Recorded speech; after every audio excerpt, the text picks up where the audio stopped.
ನಮಸ್ಕಾರ, ನಾನು ನಿಮ್ಮ Soumya Hemanth. Welcome back to my channel modern Adhyatmika. ಸ್ನೇಹಿತರೆ, ಕಳೆದ ಸಂಚಿಕೆಯಲ್ಲಷ್ಟೇ ನಾನು ನಿಮಗೆ ರಾಮನ ವಂಶಜರ ಅವರ ಹಿಂದಿನ ಇತಿಹಾಸವನ್ನು, ಹಿಂದೆ ಆ ಇಕ್ಷ್ವಾಕು ಡೈನಸ್ಟಿನ ಇಕ್ಷ್ವಾಕು ರಾಜವಂಶವನ್ನು ಆಳಿದಂಥ ಮಹಾರಾಜರುಗಳನ್ನು, ರಾಮನ ತಾತನ ಮುತ್ತಾತನ ಪಿತಾಮಹನ ಒಂದು ವಿವರಣೆಯನ್ನು ನಾನು ನಿಮಗೆ ಕೊಟ್ಟಿದ್ದೆ. ದಶರಥನವರೆಗೆ, ರಾಮನ ತಂದೆ ದಶರಥನವರೆಗೆ ನಾನು ನಿಮಗೆ ಅವರ ವಿವರವನ್ನು ಕೊಟ್ಟಿದ್ದೆ. ಸೂರ್ಯವಂಶದಿಂದ ರಘುವಂಶ ಅಂತ ಏನಕ್ಕೆ ಹೆಸರು ಬಂತು? ರಘು ಅಂದರೆ ಭಗೀರಥನ ಮಗ ರಘು, ರಾಮನ ಪಿತಾಮಹ ಆಗಬೇಕು. ಅವರಿಂದ ಈ ಒಂದು ಸೂರ್ಯವಂಶದಿಂದ ರಘುವಂಶ ಅಂತ ಹೆಸರು ಬಂದಂಥದ್ದು. ಇವತ್ತಿನ ಒಂದು ಸಂಚಿಕೆಯಲ್ಲಿ ರಾಮನ ವಿದ್ಯಾಭ್ಯಾಸ ಮತ್ತು ರಾಮನು ವನವಾಸಕ್ಕೆ ತೆರಳದಂಥ ಒಂದು ವಿವರಣೆ ನಾನು ನಿಮಗೆ ಮುಂದೆ ತಿಳಿಸ್ಕೊಡ್ತಾ ಇದ್ದೀನಿ. ಬನ್ನಿ, ತಡ ಮಾಡೋದು ಬೇಡ, ಸ್ಟಾರ್ಟ್ ಮಾಡೋಣ. ಕಳೆದ ಸಂಚಿಕೆಯಲ್ಲಷ್ಟೇ ನಾನು ನಿಮಗೆ ಹೇಳಿದ್ದೆ, ದಶರಥನಿಗೆ 3 ಹೆಂಡತಿಯರಲ್ಲಿ 4 ಮಕ್ಕಳನ್ನು ಪಡೆದಿರ್ತಾನೆ. ಮೊದಲನೆಯದಾಗಿ ಮೊದಲನೇ ಪತ್ನಿ ಕೌಸಲ್ಯೆಯಿಂದ ರಾಮ ಹುಟ್ಟುತ್ತಾನೆ. ಹಾಗೆ ಎರಡನೇ ಪತ್ನಿ ಸುಮಿತ್ರೆಯಿಂದ ಲಕ್ಷ್ಮಣ ಮತ್ತು ಶತ್ರುಘ್ನರಂತಹ ಅವಳಿ ಮಕ್ಕಳು ಹುಟ್ಟುತ್ತಾರೆ. ಹಾಗೂ ಮೂರನೇ ಪತ್ನಿ ಕೈಕೇಯಿಯಿಂದ ಭರತ ಹುಟ್ಟುತ್ತಾನೆ. ಮಕ್ಕಳೇನು ಹುಟ್ಟುತ್ತವೆ. ಹಾಗೆ ಮಕ್ಕಳು ಬೆಳೀತಾ ಬಾಲ್ಯಾವಸ್ಥೆಗೆ ಬಂದಂಥ ಸಂದರ್ಭದಲ್ಲಿ ಅವರಿಗೆ ವಿದ್ಯಾಭ್ಯಾಸಕ್ಕಾಗಿ ಗುರುಕುಲಕ್ಕೆ ತೆರಳುತ್ತಾರೆ. ಹಾಗೂ ವಿದ್ಯಾಭ್ಯಾಸವನ್ನು ಸಕಲ ಒಂದು ವಿದ್ಯೆಯನ್ನು ಕಲಿತು ಪಾರಂಗತರಾಗಿ ಮತ್ತೆ ಅರಮನೆಗೆ ಬಂದು ಅವರ ರಾಜ್ಯವನ್ನು ಆಳುವಂತಹ ಒಂದು ಕೆಪಾಸಿಟಿನ ನಾನು ಬೆಳೆಸ್ಕೊಂಡು ಬಂದಂತಹ ಸಂದರ್ಭದಲ್ಲಿ ದಶರಥ ಯೋಚನೆ ಮಾಡ್ತಾನೆ, ರಾಮನಿಗೆ ಅಂತ ತನ್ನ ಹಿರಿಯ ಪುತ್ರನಾದ ರಾಮನಿಗೆ ಪಟ್ಟಾಭಿಷೇಕ ಮಾಡಬೇಕು ಅಂತ. ಹಾಗೆ ಆ ಒಂದು ಪ್ರಿಪ್ರೇಷನಲ್ಲಿ ರಾಮನಿಗೆ ಪಟ್ಟಾಭಿಷೇಕ ಅಂತ ಕೇಳಬೇಕಾ, ಒಂದು ಅಯೋಧ್ಯೆಯಲ್ಲಿ ಒಂದು ಕೌಶಲ ರಾಜ್ಯದೆಲ್ಲೆಡೆ ಒಂದು ಸಂತೋಷ ಮತ್ತು ಸಡಗರ ಮತ್ತು ರಾಜವೈಭೋಗ ಅಂತ ಏನು ಹೇಳ್ತಾರೆ, ಒಂದು ಅರಮನೆಯೇ ಒಂದು ಮದುವಣಗಿತ್ತಿಯನ್ನಾಗಿ ಪರಿವರ್ತನೆ ಆಗಿರುತ್ತೆ. ಹಾಗೆ ಆ ಪಟ್ಟಾಭಿಷೇಕ ಮಾಡುವಂತಹ ಒಂದು ಸಂಭ್ರಮವನ್ನು ತುಂಬ ಚೆನ್ನಾಗಿ ಒಂದು ವರ್ಣನೆ ಮಾಡಿರ್ತಾರೆ.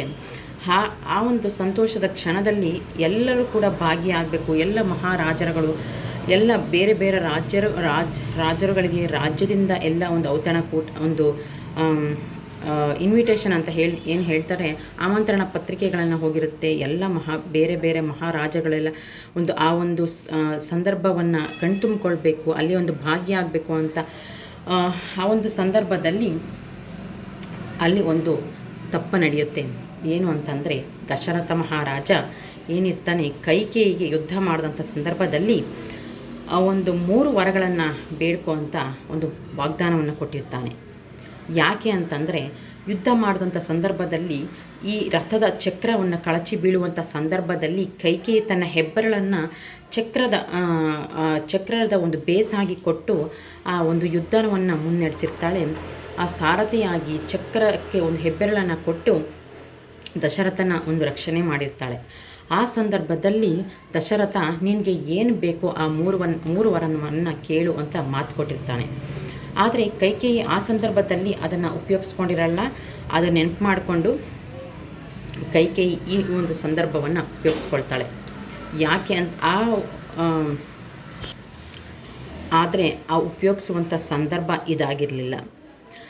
ಕೈಕೇಯಿ ಕೂಡ ರಾಮನಿಗೆ ಪಟ್ಟಾಭಿಷೇಕ ಮಾಡಬೇಕು ಅಂತ ತುಂಬ ಸಂತೋಷದಿಂದ ಇರ್ತಾಳೆ. ಆದರೆ ಅಲ್ಲಿ ಇದ್ದಂಥ ದಾಸಿ, ಕೈಕೇಯಿಯ ದಾಸಿ ಮಂತರ ಏನಿರ್ತಾಳೆ, ಅವಳು ಕೈಕೇಯಿಯ ಮನಸ್ಸೊಳಗೆ ಹಾಗೂ ಒಂದು ಅವಳ ಜ್ಞಾನ ಚಿತ್ತದೊಳಗೆ ಒಂದು ವಿಷದ ಬೀಜವನ್ನು ಬಿತ್ತಾಳೆ. ಮುಂದೆ ರಾಜ್ಯವನ್ನು ಈ ಅಯೋಧ್ಯ ರಾಜ ಏನು ಕೌಶಲ ರಾಜ್ಯವನ್ನು ಆಳಬೇಕಾದವನು ನಿನ್ನ ಸ್ವಂತ ಮಗ ಭರತ ಹೊರತು ರಾಮನಲ್ಲ ಅಂತ ಮಂತ್ರೆ ಒಂದು ವಿಷದ ಬೀಜವನ್ನು ಕೈಕೇಯಿ ಮನಸ್ಸೊಳಗೆ ತುಂಬುತ್ತಾಳೆ. ಆ ಒಂದು ವಿಷದ ಬೀಜ ಕೈಕೇಯಿ ಮನಸ್ಸೊಳಗೆ ಆಳವಾಗಿ ಇಳಿದು, ಹೌದು, ನನ್ನ ಮಗನೇ ಈ ರಾಜ್ಯವನ್ನು ಆಳಬೇಕು ಅಂತ ಈ ಪಟ್ಟಾಭಿಷೇಕವನ್ನು ತಡೆಯೋಕ್ಕೋಸ್ಕರ ಅವಳು ಒಂದು ತಂತ್ರವನ್ನು ಹೂಡ್ತಾಳೆ. ದಶರಥ ಮಹಾರಾಜ ಕೈಕೆಯನ್ನು ಭೇಟಿ ಮಾಡಬೇಕು ಅಂತ ಅಂತಃಪುರದೊಳಗೆ ಬರುವಂಥ ಸಂದರ್ಭದಲ್ಲಿ ಎಲ್ಲವನ್ನು ಹರಡಿಕೊಂಡು ಜುಟ್ಟನ್ನು ಒಂದು ಕೂದಲ ಕೇಶರಾಶಿಯನ್ನು ಎಲ್ಲ ಕೆದರ್ಕೊಂಡು ಒಂದು ಮೂಲೆಯಲ್ಲಿ ಕೂತಿರ್ತಾಳೆ. ಆವಾಗ ದಶರಥ ಮಹಾರಾಜ ಕೇಳ್ತಾನೆ, ಯಾಕೆ ಈ ಥರ ಕೂತಿದ್ಯಾ ಅಂತ. ಕೈಕೇಯಿ ಹೇಳ್ತಾಳೆ, ರಾಮನಿಗೆ ಪಟ್ಟಾಭಿಷೇಕ ಆಗಕೂಡದು. ರಾಮನಿಗೆ ಪಟ್ಟಾಭಿಷೇಕದ ಹೊರತಾಗಿ ನನ್ನ ಸ್ವಂತ ಮಗನಾದ ಭರತನಿಗೆ ಈ ಪಟ್ಟಾಭಿಷೇಕ ಆಗಬೇಕು. ನೀವು ನನಗೆ 3 ವರವನ್ನು ಕೇಳುವಂಥ ಒಂದು ವಾಗ್ದಾನವನ್ನು ಕೊಟ್ಟಿದ್ರಿ. ನಾನು ಮೊದಲನೇದಾಗಿ ವರವಾಗಿ ನಾನು ಭರತನಿಗೆ ಪಟ್ಟಾಭಿಷೇಕ ಮಾಡಬೇಕು ಅಂತ ಒಂದು ಮಾತನ್ನು ದಶರಥನ ಮುಂದೆ ಇಡ್ತಾಳೆ. ಆದರೆ ದಶರಥ ಮಾತಿಗೆ ಕಟ್ಬಿದ್ದಂಥ ಸಂದರ್ಭದಲ್ಲಿ ಆಯಿತು ಅಂತ ಒಪ್ಕೊಳ್ಳೇಬೇಕಾದಂಥ ಒಂದು ಧರ್ಮ ಸಂಕಟದಲ್ಲಿ ಸಿಕ್ಕಾಕೊಳ್ತಾನೆ. 2ನೇ ವರವಾಗಿ ರಾಮ ಅರಮನೆಯನ್ನು ಬಿಟ್ಟು ವನವಾಸಕ್ಕೆ ತೆರಳಬೇಕು ಅಂತ ಒಂದು 2ನೇ ವರವನ್ನು ಮುಂದೆ ಇಡ್ತಾಳೆ. ದಶರಥನಿಗೆ ಅಲ್ಲೇ ಕುಸಿದು ಬೀಳ್ತಾನೆ. ಇದು ಅಸಾಧ್ಯವಾಗಲ್ಲ ಅಂತ ಹೇಳ್ತಾನೆ. ಆದರೆ 3 ವರವನ್ನು ಕೊಟ್ಟಿದ್ದೀರಿ, ನನಗೆ ನೀವು ಮಾತು ನಡೆಸ್ಕೊಳ್ಳೇಬೇಕು ಅಂತ ಕೈಕೇಯಿ ಹಠಕ್ಕೆ ಬೀಳ್ತಾಳೆ. ದಶರಥ ಮಹಾರಾಜನಿಗೆ ಒಂದು ತ್ರಿಶಂಕು ಸ್ಥಿತಿ ಅಂತ ಏನು ಹೇಳ್ತಾರೆ, ಮೇಲೂ ಅಲ್ಲ ಕೆಳಗೂ ಅಲ್ಲ, ಒಂದು ಧರ್ಮ ಸಂಕಟದಲ್ಲಿ ಸಿಕ್ಕಾಕೊಳ್ತಾನೆ. ರಾಮನನ್ನು ವನವಾಸಕ್ಕೆ ನಾನು ಅಟ್ಟೋದಿಲ್ಲ. ಭರತನಿಗೆ ಪಟ್ಟಾಭಿಷೇಕ ಬೇಕಾದರೆ ಮಾಡಬಹುದು, ಆದರೆ ವನವಾಸಕ್ಕೆ ನಾನು ರಾಮನನ್ನು ಕಾಡಿಗೆ ಅಟ್ಟಲಿಕ್ಕೆ ನಾನು ಸಾಧ್ಯವಿಲ್ಲ ಅಂತ ಹೇಳ್ತಾನೆ. ಈ ಒಂದು ಸಂದರ್ಭದಲ್ಲಿ ರಾಮನಿಗೆ ಈ ವಿಷಯ ತಿಳಿದಿದ್ದ ಹಾಗೆ ಅಲ್ಲಿಗೆ ಬರ್ತಾನೆ. ಇಲ್ಲ, ನಾನು ವನವಾಸಕ್ಕೆ ತೆರಳ್ತೇನೆ ಅಪ್ಪಾಜಿ, ನೀವು ಖಂಡಿತವಾಗಿಯೂ ಬೇಸರ ಮಾಡ್ಕೊಳ್ಬೇಡಿ. ನನಗೆ ಇದರಿಂದ ಯಾವ ಒಂದು ದುಃಖವನ್ನು ನಾನು ಮನಸ್ಸಲ್ಲಿ ಇಟ್ಕೊಳ್ಳಲ್ಲ. ಭರತನಿಗೆ ನೀವು ಪಟ್ಟಾಭಿಷೇಕವನ್ನು ಮಾಡಬೇಕು ಅಂತ ಹೇಳಿ ಕಾವಿಯನ್ನವನ್ನು ತೊಟ್ಟು ವನವಾಸಕ್ಕೆ ತೆರಳಲು ಸಿದ್ಧ ಆಗ್ತಾನೆ. ಆವಾಗ 2ನೇ ಮಗನಾದ ಲಕ್ಷ್ಮಣ, ನಾನು ಜೊತೆಯಲ್ಲಿ ಬರ್ತೇನೆ, ನಾನು ಕೂಡ ಇಲ್ಲಿ ಇರೋದಿಲ್ಲ, ನಾನು ನಿನ್ನ ಜೊತೆಯಲ್ಲಿ ಕೂಡ ಬರ್ತೀನಿ ಅಂತ ರಾಮನ ಜೊತೆ ತೆರಳಲಿಕ್ಕೆ ಸಿದ್ಧ ಆಗ್ತಾನೆ. ಸೀತೆ, ನೀವು ಇಲ್ಲದೆ ಇರುವಂಥ ಒಂದು ಈ ಅರಮನೆಯಲ್ಲಿ ನಾನು ಕೂಡ ಇರೋದಿಲ್ಲ, ನಾನು ಕೂಡ ನಿಮ್ಮ ಜೊತೆಯಲ್ಲಿ ನಿಮ್ಮ ಒಂದು ಸಾಂಗತ್ಯದಲ್ಲೇ ಇರಬೇಕು ಅಂತ ಹೇಳಿ ಕಾಡಿಗೆ ಕೆರಳ್ತಾರೆ. ಆವಾಗ ಕೈಕೇಯಿ ಹೇಳ್ತಾಳೆ, ನೀವು ವನವಾಸಕ್ಕೆ ತೆರಳ್ತಾ ಇದ್ದೀರಿ ಅಂದರೆ 4 ಚತುರಾಶ್ರಮ ಅಂತ ಏನು ಹೇಳ್ತಾರೆ. ಮೊದಲನೇದಾಗಿ ಬ್ರಾಹ್ಮಣ, ಮತ್ತು 2ನೇ ವಾನಪ್ರಸ್ಥ, ಮತ್ತು 3ನೇದು ಗೃಹಸ್ಥ, ಮತ್ತು 4ನೇದಾಗಿ ಸನ್ಯಾಸ್ತ. ಈ ವರ್ಣಾಶ್ರಮದ 4 ವರ್ಣಾಶ್ರಮದ ಎರಡನೆಯದಾದ ವಾನಪ್ರಸ್ಥಾಶ್ರಮ. ವಾನಪ್ರಸ್ಥ ಅಂತ ಏನು ಹೇಳ್ತೀವಿ ಅಂದರೆ ವನವಾಸಕ್ಕೆ ತೆರಳುವಂಥದ್ದು. ನೀವು ಅಲ್ಲಿ ಸನ್ಯಾಸತ್ವವನ್ನೇ ಮಾಡಬೇಕು. ಮತ್ತೆ ಮಗುವಾಗಿ ಅಥವಾ ನೀವು ಸಂಸಾರವನ್ನು ಕೂಡ ಮಾಡದೆ ಸಂಸಾರವನ್ನು